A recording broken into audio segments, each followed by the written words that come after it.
ஆண்டவராகிய இயேசு கிறிஸ்துவின் நாமத்தினாலே இந்த காலை வேளையிலே உங்களுக்கு வாழ்த்துதலை தெரிவித்துக் கொள்ளுகிறோம்.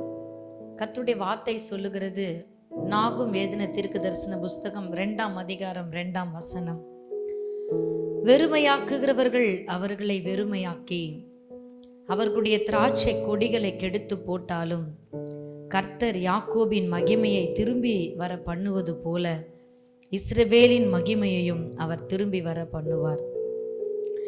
எனக்கு அன்பானவர்களே, இன்றைக்கு உலகத்துல கெடுக்கிறவர்களை பார்த்தும் உடைக்கிறவர்களை பார்த்தும் உலகம் பயப்படுகிறது. ஆனால் கெடுப்பதை விட உடைப்பதை விட அதை மறுபடியும் மறுசீரமைப்பதுதான் ரொம்ப கஷ்டம் பாருங்களேன்.